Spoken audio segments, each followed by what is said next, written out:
परत पुन्हा सट्टापत्ता, वरली मटक्यासारखे उद्योग जोराने सुरू झालेले आहेत. पोलीस प्रशासन यंत्रणेवरती पुन्हा प्रश्नचिन्ह निर्माण. विधानसभेचं सत्र सुरू असताना मी हा मुद्दा उचलला. त्या दिवसापासून आपल्या या मतदारसंघात आणि रावेर तालुक्यापर्यंत मटका, पत्ता, जुगाराचे अड्डे जवळपास बंद झाले होते. आता विधानसभेचा धाक होता. विधानसभेचं सत्र संपलं आणि सर्वत्र परत दुप्पट वेगाने हे कामं सुरू झाले. असं म्हणतात की आता हप्ते वाढवून घेतले आणि परत हे कामांना परवानगी दिलेली दिसते आहे.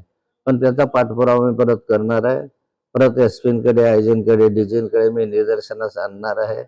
आणि विधानसभा चालू असताना होऊ शकतं आणि विधानसभा संपल्यानंतर परत का होऊ शकत नाही, का नियंत्रण नाही आहे, हाही प्रश्न मी त्यांना विचारणार आहे. कॅप्टन खराब नावाचा एक तांत्रिक भोंदू महाराजांच्या आता 11 गुन्हे दाखल झालेले आहे.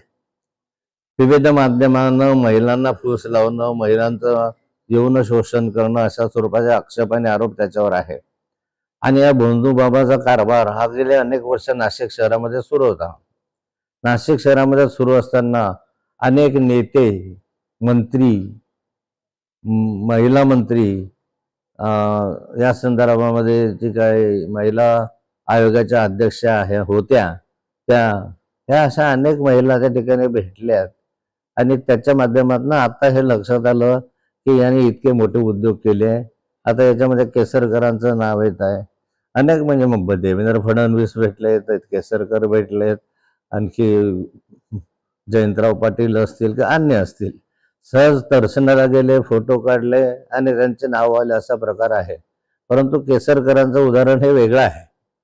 आणि आता हे अनेक नावं जे मी घेतले, देवेंद्रजी वगैरे सगळे एखाद्या वेळेस भेटले असतील किंवा जयंतराव भेटले असतील, मग त्यांनी फोटो काढले, प्रसारित केले. परंतु केसरकर सातत्याने भेटत आलेले आहे आणि त्यामुळे संशय याच्यामध्ये बळावतोय.